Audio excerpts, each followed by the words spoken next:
Beneath the Manitoba sky, an age-old vessel rows relentlessly towards the land north of Summer. This is a fur trade York boat on its way to Hudson Bay.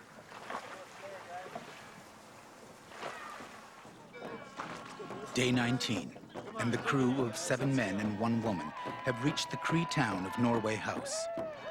200 years ago, York boats were common here. I'm here, pretty good. Happy. Happy. It's quite a big deal for me. Big deal. I'm stoked. Again, it just won't go away.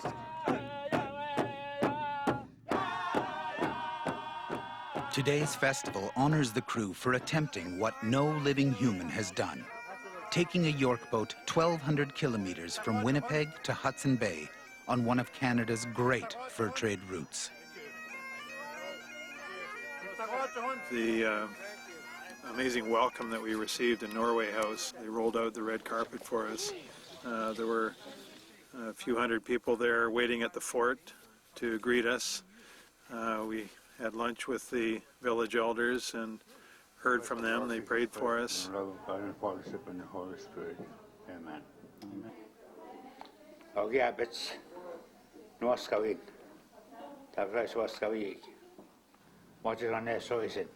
The village elders treat the Yorkmen as respected guests. Memories run deep here. Only 3 generations ago, men of different races turned fur into gold.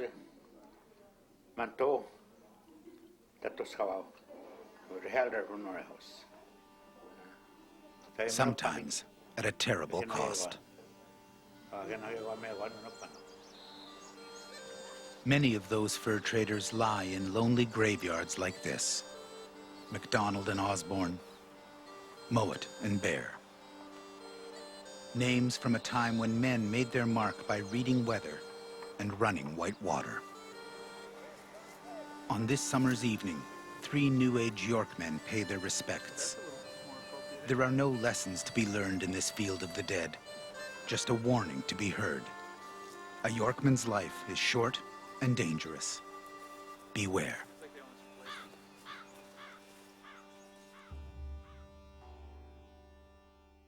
When they leave Norway House, they'll travel the Nelson River to their first portage at Sea River Falls. Once they cross it, they'll face the beaver dams and swamps of the Echimamish River. Then, the real test on this leg of the journey, dragging the 1-ton boat through a kilometer of thick bush at the Robinson Portage.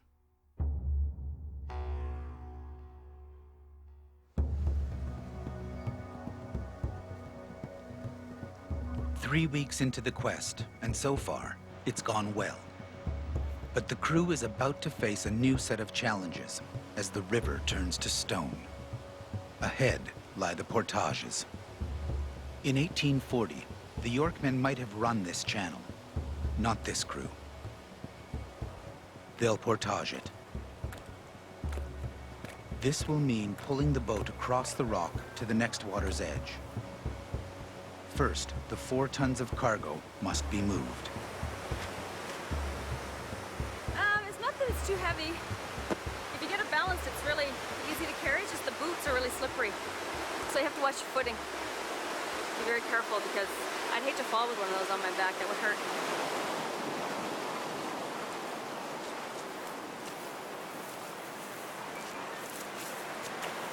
We are in the process of uncoiling 600 feet of 3/4 inch manila rope, and it has a set of blocks on both sides, whereby we will achieve 4 times the pulling power of, let's say, manually just grabbing a hold of it. So for every 100 feet that we're going to drag it, we have to pull about 400 feet of rope. So based on this portage, we're looking at setting it up possibly twice in order to drag it across the rock, up this little hill and down to the other side. Use your legs to do the pulling. So you squat and you pull with your legs.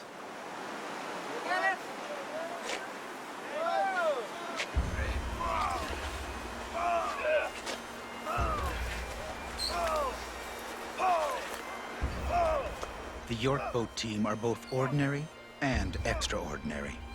In search of a common history, they're attempting a heroic quest. Inch by inch, curse by curse, they struggle to move the York boat from water to rock, from present to past. Doing good.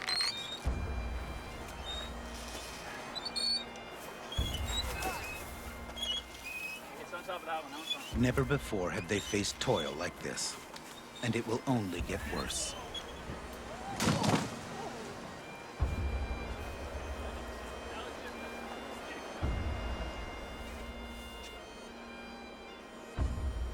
We had a rough portage Sunday at the Sea Falls, and got our first taste of a portage, and it was, needless to say, it was ugly.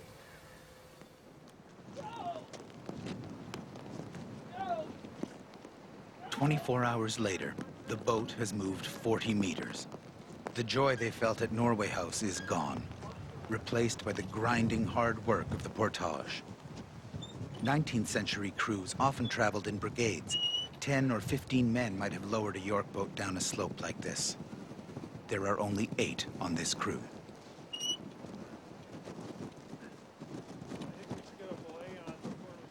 Maritz Lunenberg knows his way around boats. He has the fiery spirit of a man who won't back down from a challenge. Hang on, Paul's not ready. This thing's gonna have to be really tight. Paul Gosson comes from Mennonite pioneers. He's wiry and strong and tackles tough jobs with humor. Just stay away with that camera, you know. Let's go. Come on.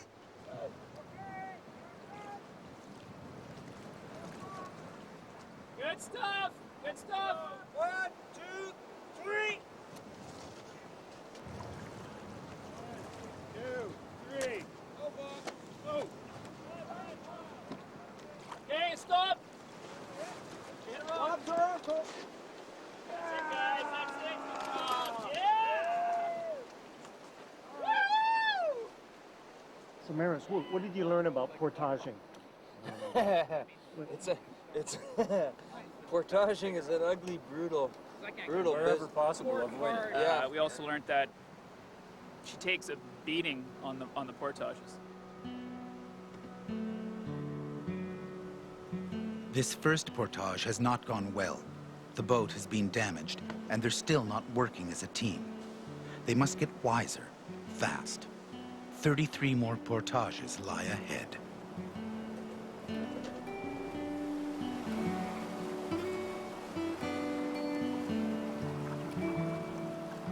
"500 kilometers north of Winnipeg, the York boat has reached the Echimamish River. Paul, Yes. what do we know about this river and the fur trade? Well, we know that this river is the most important part of the whole journey because without it, we'd have to take a secondary route that would be more dangerous. The Echimamish allows you to go from the lake and the Nelson to the Hayes. Much of Canada's early history took place here. It is a fur trapper's paradise. This year, the water levels are high, the swamps passable. Deep enough, we'd make it through that. 2 centuries ago, about 80 York boats a year came this way. The land has changed little since then. The return of this York boat as natural as the return of spring after the long winter. We are, I'd say about 10K into the Echimamish, and we're at Harry Lake, just about halfway through. And we're looking forward to the next couple of days of being on the river, rowing the York boat, and seeing what we can do at the beaver dams, and hopefully getting over those with ease. That'll probably be our next big challenge is the beaver dams. You know, rumor has it there's been 25 in last year, and the water is quite high, so hopefully that will eliminate some of them. But we never know, and we'll have to find out tomorrow. For the fur trade crews, the beavers and their fur were a blessing. For this crew, The beavers and their dams are a curse. Somehow, they must get past them.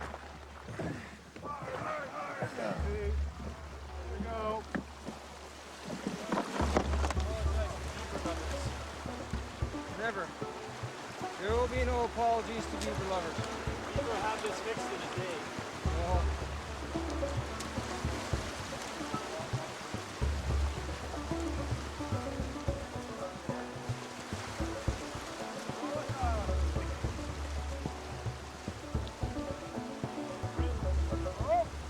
One, two, three, push and pull!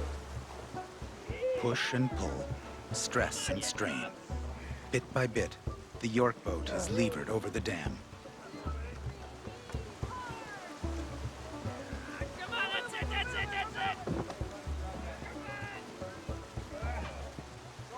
Oh, I think this area would have been completely trapped out. I don't think there'd have been any beaver dams along here.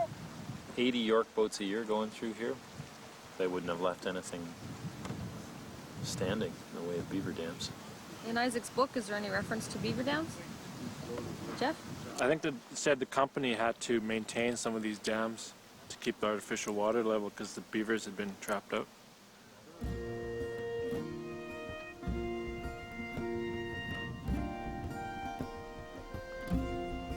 Jeff Cowie's great-grandfather, Isaac Cowie, traveled here in 1867 and left behind a diary.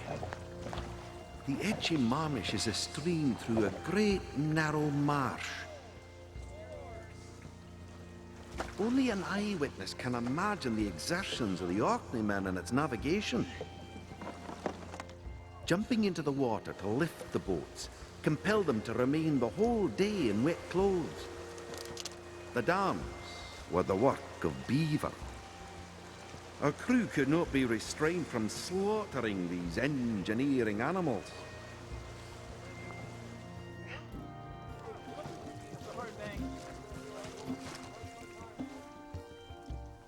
Orkney lads, like Isaac Cowie, were hired by the Hudson's Bay Company because they were, quote, cheaper than the English, less quarrelsome than the Irish. Contracted for 5 years, they were paid £6 a season. Many, like Isaac, met the challenges of this hard land and made it their home. My interest in following the footsteps of Isaac Cowie, my great-grandfather, because it's really been I think a remarkable opportunity to retrace one of my ancestors' paths and in a sense relive a journey that he took over 130 years ago. 2 days on the Echimamish. There is one last slough to cross. The method is simple. Almost there! Row hard, then row harder. There, keep going, keep going, keep going, right through! Right through, right through! The third time that's happened. All right! Did it! I think I swallowed another bug. I think I just opened up the scabs in my rear end again. The humor is a tonic in the face of what lies ahead. Soon, the river will end and the dark forest close around them when they reach the Robinson Portage.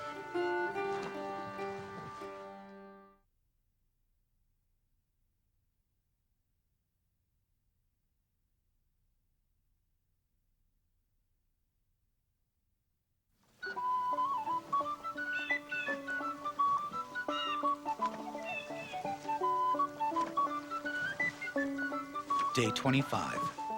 With the beaver dams of the Echimamish River behind them, the York boat makes good time. Without noticing, they're spending more of their precious luck. Painted stone. So yeah, we got through the Echimamish quite fast, and now this painted stone portage, it's a neat place. It feels like a very magical place. Historically, I believe it was a meeting place and a ceremonial place for some of the Aboriginal people in the area. So it feels like there's a different kind of energy here. I don't know, it's hard to explain, but it's just very calming. It's very nice.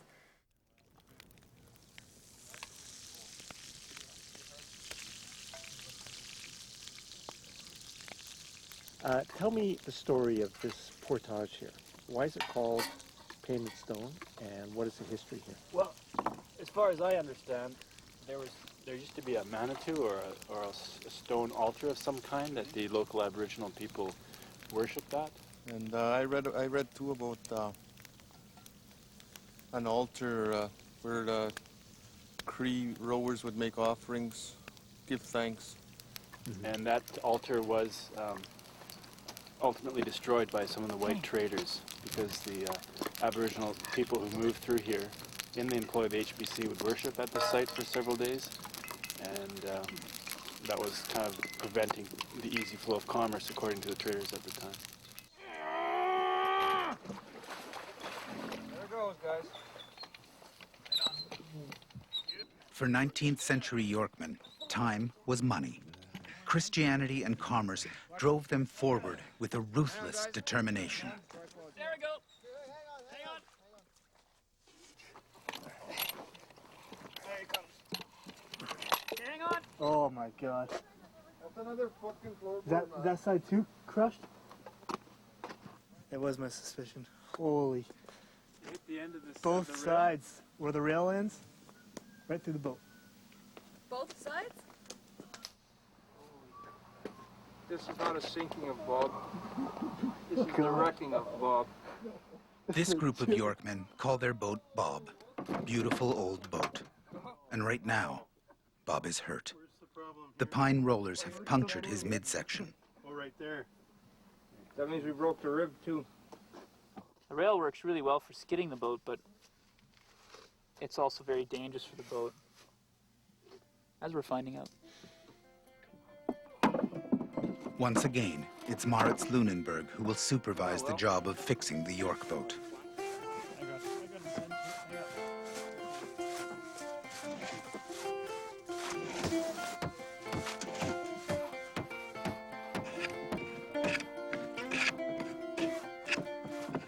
Good. Yeah, the punctures have been fixed up thanks to Merritt's ingenuity, and we've got the roller system working fairly well here, so it's just a matter of not puncturing the hull again in the remaining 10 yards, and we'll be off. In less than a day, the boat is relaunched. They have achieved another small victory. The past is a foreign land. The crew of Yorkmen are strangers here, yet they are adapting. 4 weeks into the quest, their bodies have grown strong, and they're anxious to make a mark as Yorkmen. Soon, they'll get their chance.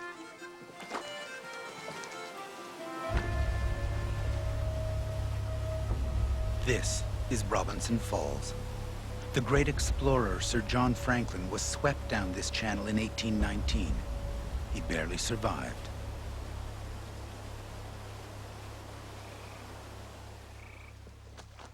The Robinson Portage is where Yorkmen come of age.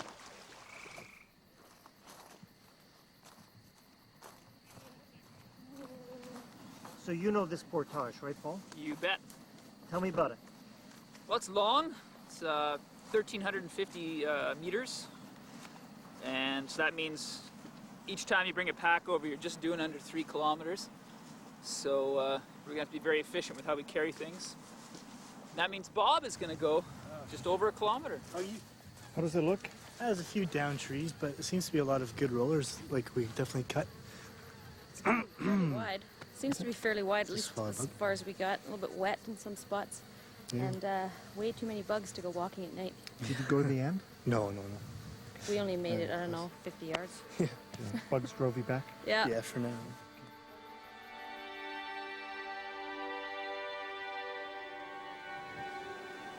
Lord, we thank you for your presence with us and for all your bountiful blessing, for your majestic creation, and for this food that you've provided for us. We just ask you to bless it to our bodies and continue to protect us in our boat. And we thank you in Jesus' name. Amen. Day 29. The wild harvest from the Manitoba summer brightens their morning and sweetens their oatmeal. It is a good start. Oh, Randall, you got the color that's just big spot there, eh? You want to take Bob today? I do. before we scatter off taking all the gear and that sort of thing, I think there's still lots of things that need to be done, like who's going to cook for us? Cook. We need two unloaders and then carriers. No, but you think the portage is just hard work, but quite doable? Yeah, I think it's just a whole bunch of work, and like there's no danger involved really. Like it's just work, elbow grease, yeah, that's all. This used to be the point of honor portage for the novices. They would have to take their load of 200 pounds at a trot to the other side, come back until they completed carrying their share of their load, which was 1,200 pounds.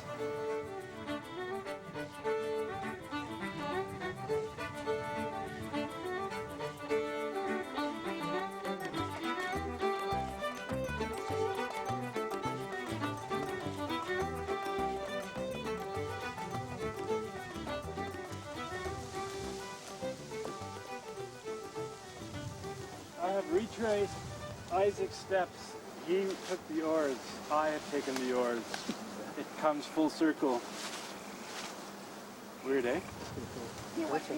So where did the wheel come from? Well, we think it's from the old tramway that would have been here. From my understanding, sometime in the 1800s. I'm not sure exactly when, but... At the end of the trail, a remarkable find. A 200-year-old set of wheels. Many York boats once passed this way, and a small railway was built to move the cargo. Maritz Lunenburg has a plan. Use the wheels to build a cart and roll Bob through the bush. Like this, bang, okay? This becomes the extra bushing. This thing stays in here, this thing rides on there, it can rock. And then on the top, we'll make two flat mating surfaces which we can lash together. Yeah. And in the back here, same thing, I guess, so that it can rock a bit. It's got a bit of a wow on it.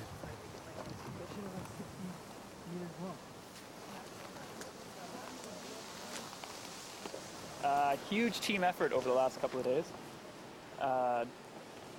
Today we just finished getting all the rails. This is a patented Yorkman's rail right here. 45 feet long, nice pine. Doesn't have any knobs on it. And then we've got these lashed on cross poles, and they're going to become the base for the crib which Schmaditz designed for the boat. And everybody else worked on this beautiful sort of wheelbarrow structure that we're going to put on the bow of the boat. Took all 8 of us to figure that one out, and hopefully it'll work. It's taken 2 days to build the cart, and Bob is still not out of the water.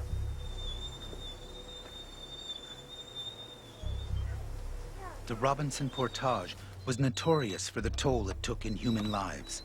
Broken bones and perforated hernia were common. Many died from the strain of the work and were buried in unmarked graves. Yeah, that's looking pretty good. That's good. 19th century travelers feared this portage. They felt the spirits of the dead lingered.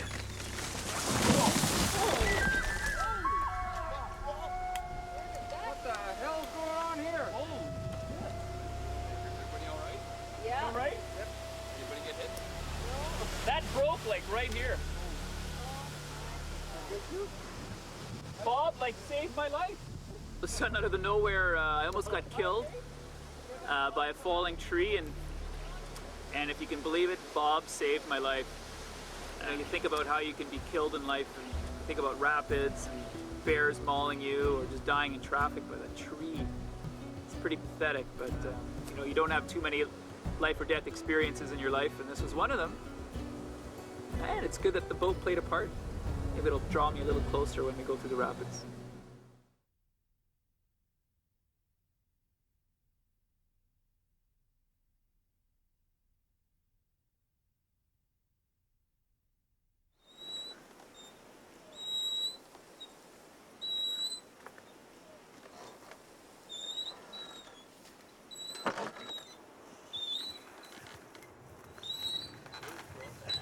It is their 4th day at the Robinson Portage. The York boat has moved 300 meters. 1,000 more lie ahead. Pry the carriage off the axle. The cart is not working.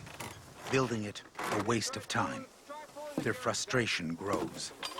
The whole thing's coming off. The whole, except for that front shitteroo. We're finding that the wheels are not turning evenly. It's wanting to go to the left every time, so we're just taking the wheels out right now, out of the carriage, and it's just going to skid along the logs. Oh, that's it. Enough. No, I want to talk about it for 3 more hours. No, I don't want to fucking talk anymore. I'm done talking. Finally. Yeah, finally. No living human has faced a task like this. It is the definition of toil. Lunchtime! There's tons of onion. Thank you. So how's the cart working? The wheels we brought back? Well, the wheels have been thrown back to the 1840s. They didn't work. They were hindering our progress rather than helping. That's too bad. Yeah. The cart looked good though. It looked good, but it lacked something, yeah. So we're back to just the old roller and rail method. Seems to be things aren't going as well as they were yesterday. Could be a lot of things that are accounting for that. But We've been here 4 days, and we got to think of the length of our trip that we're undertaking. We got to get out of here. And we need to experiment with ways of increasing our speed on this thing. So I thought we made decent progress today, and I would hate to change things around. It's tempting to try and reinvent the wheel frequently, but every time we do that, there's a lot of downtime while we change things around. I'm all for changing to a new way of doing things, but don't discount the realities that are there. Like Randall had a good idea that maybe we set another set of rails underneath the carriage that we have, and then use that as the basis to keep Bob from rolling, and then just put rollers between it and rails. if you're gonna say go for rollers, let's all talk about the positive and negatives. I just don't want you focusing on the positives of rollers without forgetting that you need 2 extra guys to hold it up. So you don't need anything. Bob will sit flat the same way. What's going to keep those rails from binding on all the crap that's on the Portage road? You're actually 16 inch higher then. No, but I mean, right now we're hitting. Right now we're hitting. Right. the trail, right? If the spirits of the long-dead Yorkmen were listening to the argument, their response was clear. Crossing this portage will only get worse.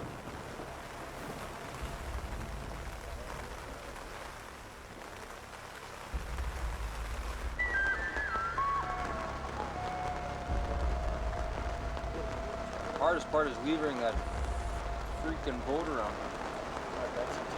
Oh.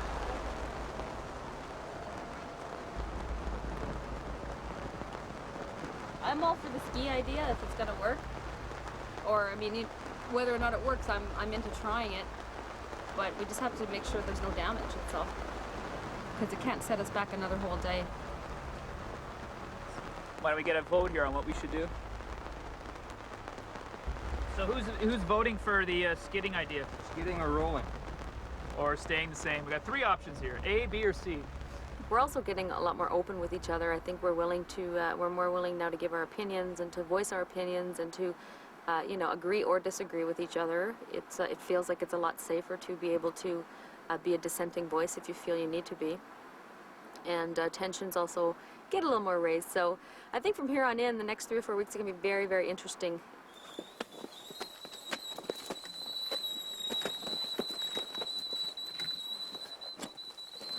They decide to go back to what they know, trees as rollers. You know, we'll make 10 or 20 feet of progress, and then it's downtime, and then another 10 feet of progress. It just seems to go so slowly.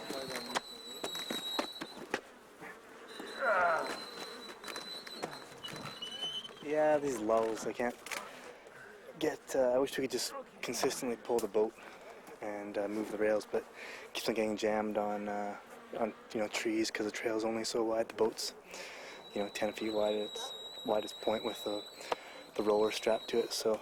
What bothers me the most, I think, is the heat. It's really hot today, and muggy, and all these little bugs that you can see swarming around my head. There's no relief from the bugs. See these things? Can you see these? They're just incessant little bugs. Frustrated. I'm feeling very frustrated with this. It's taking too long. Yeah, at the rate we're going to be here 7 days, and this is becoming. I mean, I don't mind hard work, but this is stupid work, and that's all I have to say on this. That seems to be their objective, is just to fly into your eyes for some reason. Your head there, I got a bit of a pine tree on my head. And, Ken Albert Jr. fights the bugs with an idea an elder showed him. My face. Keeps them out of your face? Yeah. Might look like an idiot, but works. Look at this though, there's very few in front of my face here. Yeah.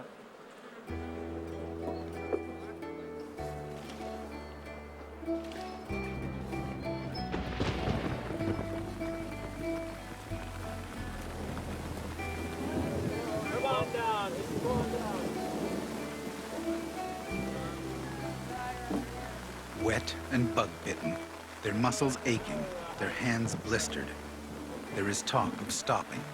I think if we, I don't think we can not work in the rain, you know? I mean, what if it rains like this tomorrow? No, we don't have that luxury. I don't think we have that, I mean, I don't think the This is not rain, it's kind of a downpour, eh? The Yorkmen would have worked in the rain. But we're not working Yorkmen. But that's what you're here for. Well, I mean, this is maybe they picked the wrong guys then. And that'd be like saying we're only going to work when it's sunny out. Working times other than sun. I mean, if it's pouring and we're not even moving the boat because things are getting jammed. I think if people are cold, put on a sweater. You got an extra sweater. That's what I would say. So would you like to quit? No, I'll quit when I'm ready to quit. But you're not ready now? No, not yet. That's good. You'll know. Personally, I don't see a lot of advantage to having 8 wet, cold people. It's going to drain our energy and our resources quicker than if we take a half a day to sit it out and wait it out. And if it rains for a week, well, I mean, we don't know that. It could be sunny tomorrow, it could be sunny in 2 hours. It might rain for 10 days. I just think if it's pouring, Which side do you want it on? But group wants to work, I'll keep working till I'm hypothermic.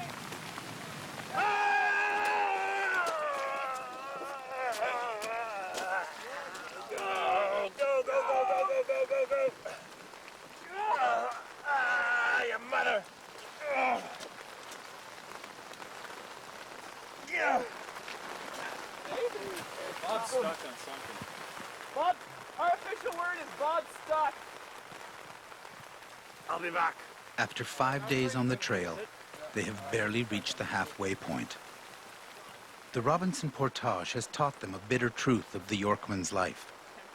There can be no turning back, because there is no way out. Robinson Portage was physically draining, emotionally exhausting, and psychologically, moving 200 paces out of 1,400 paces, in a full day was just, psychologically, you just can't believe it, and it's exhausting. It was definitely a huge, huge challenge.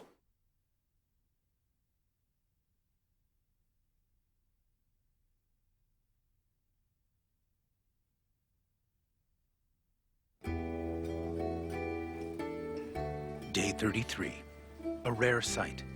Maritz Lunenburg on the verge of defeat. There's not a general consensus, but there's a few of us who are starting to feel a little bit miffed by this portage, not so much by the fact that we're doing it, by the fact that there was a statement made at the initial gathering that the portage would be cleared and there would be logs and rollers available. Well, the portage isn't cleared, the logs and rollers aren't there. Myself and Jeff Cowie and Ken Albert Jr., we're sort of in the opinion that if we want to get this job done, we can't do it with the amount of people we have. Asking for help, I think, is a smart way to do this. And, this obviously wasn't done by 8 people in the past, and I'm not sure why we're attempting to do it here. We don't have the trail, we don't have the rollers, we don't have the manpower, and we've given it a really good shot, and I think it's a smart thing to do, to ask for some outside assistance at this point. It's only going to be so long before we're just going to say, the hell with it, because it's crazy. We're ruthlessly beating ourselves to a pulp to get this job done.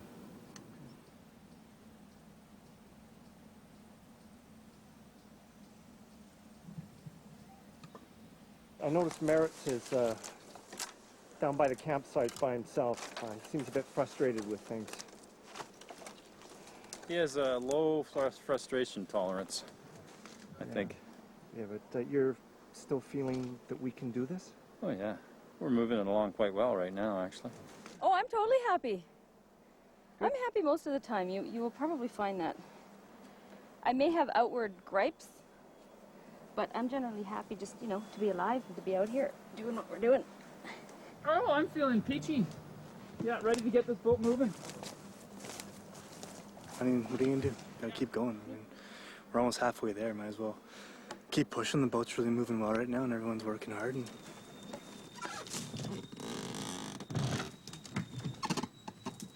It is a terrible morning. Under the glare of the hot August sun, they fight for every meter.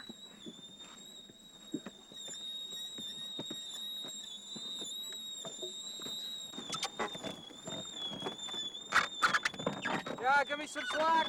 Moritz has returned. They need his strength. Without it, crossing the Great Portage will be almost impossible.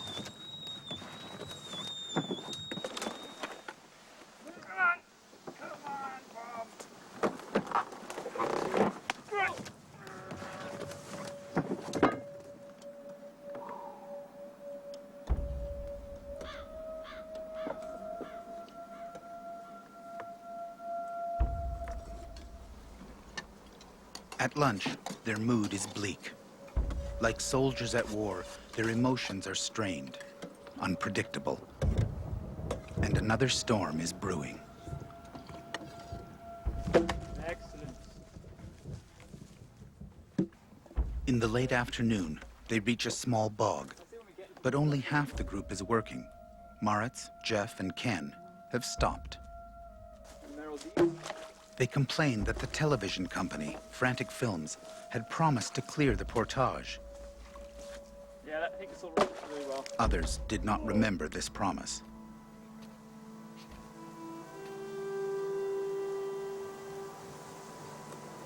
Other discussion time.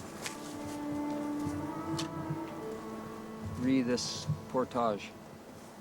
Read the time scheduling that's left and the possibility of food problems and the fact that we were informed that this trail was going to be cleared and there would be rails and rollers ready for us, and they're not. Well, I think we should look at it one issue at a time. I mean, can we do the trail or not? I mean... Well, of course you can if we have a month or another 5 days, or somebody's prepared to get hurt, which is going to happen. It's getting closer and closer every time. We're running out of energy. We're running out of strength. Like, who's ready to quit on the portage with what we have right now? It's got nothing to do with quitting, Paul. Just calling frantic on it. Okay, well, when you say calling on them, that means quitting with the power we have and asking other people to go for it, right? It's asking for assistance. We're asking for assistance on a historical precedent. Like, this morning, we were ready to suck it up and get it done in 2 days. You know, it's a bit of a hot day today, and it's a bit more difficult, and all of a sudden we're collapsing. I think. Less than 24 hours ago, we scrapped the skidder, and look how far we've come since we started the rollers. So I'm under the impression that we see how far we're at the end of today, and if we have, you know, like, look how far we've come since. I don't know what the hesitation from the group is in terms of asking for assistance here. I mean, we were led to believe that this would be cleared and ready for us, and I think we've got to wake up and realize we're getting slightly taken advantage of in terms of our goodwill. Well, I agree with Jeff. I believe we're getting screwed around. I think that in 2 days, Bob will be back in the water. I like the idea of being able to say that, you know, we did it in, what, 6 days? With just us. It's an accomplishment. We're having a hard time of it, and things weren't done totally... We'd have a hard time of it anyway. I know, just let me finish here. It's okay. I think we're having a hard time. If we were doing this solely on our own, I think we'd continue. But by the fact that somebody said that there was going to be some work done and it isn't, we're ready to just stop. Some of us are ready to just stop because it's difficult. You know? And yes, we're tired. Everybody's just as tired as everybody else. And hungry and bitchy. and people are, you know, getting discouraged. But it's not impossible. Okay, well, let's... In my opinion, we should suck it up, finish this portage in the next couple of days or so, and complain about it when the trip's over. I'm tired of all this complaining. It's so negative. We don't need it. We can do it. No way. No, Maritz, I'm saying by the end of today, we're going to know what we've got left. And if it's only 400 pesos or 300 pesos, we've already done that today. Like, we could do that in one day. We can finish this bloody thing on our own.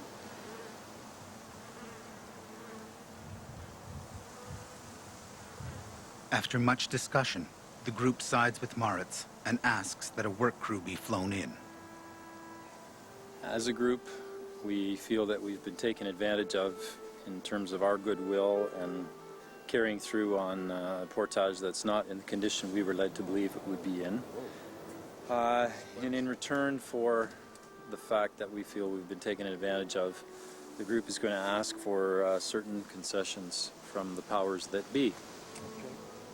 The program director, Don Young, had a satellite phone for emergency calls.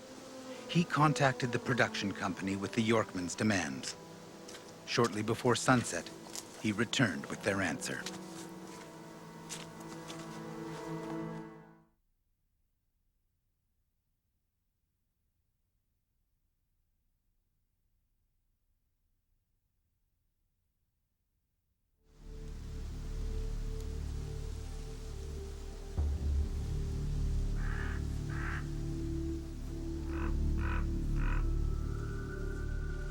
Something that The message from the program producers was brief.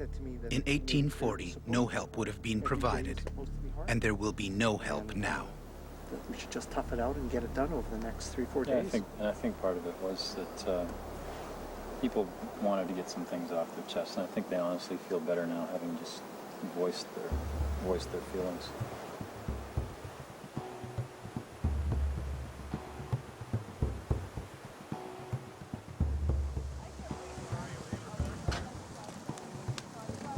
The next morning, they are up at dawn. With determination, they work harder than they've ever known and finish the last 500 meters in 12 hours. Jeff Cowie's ancestor, Isaac, crossed this portage in 7 days. He described the courage of the Yorkmen he traveled with as Homeric. 2 centuries later, this group of Yorkmen would also take 7 days. I think everyone kind of decided to give it a final hurrah and get this thing done so we can get out of here, because we've been bogged down here for about a week. So I think the mood of the group is fairly upbeat as we approach the end of this thing.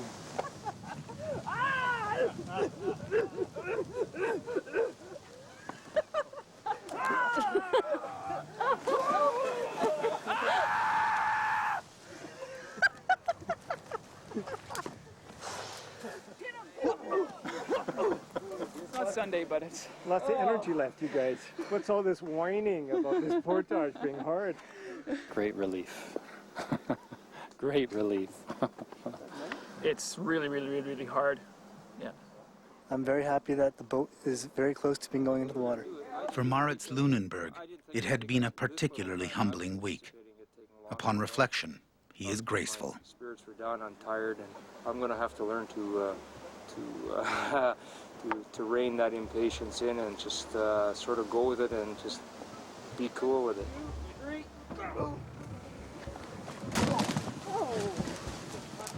It hit the roller. Go, Bob, go! Go, Bobby, go! Yeah, baby!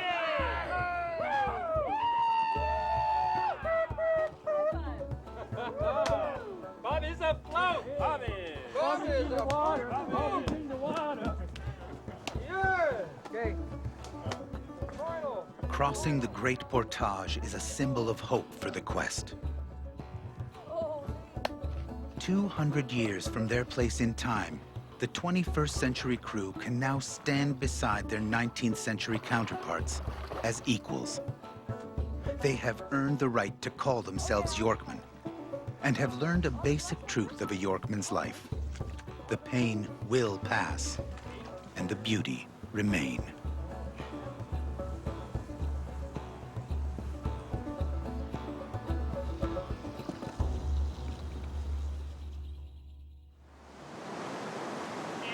Next week on Quest for the Bay. It is getting a lot more exhausting though, I think, now that we're on the river and we're running rapids, which is awesome. It's exhilarating, it's scary as hell, but it's just so much fun. Bob is doing wonderful in the rapids. Paul has been usually at the helm taking us through the rapids, and very, very thrilling. Absolutely love it. Join us on Quest for the Bay. It's gonna be a lot of fun.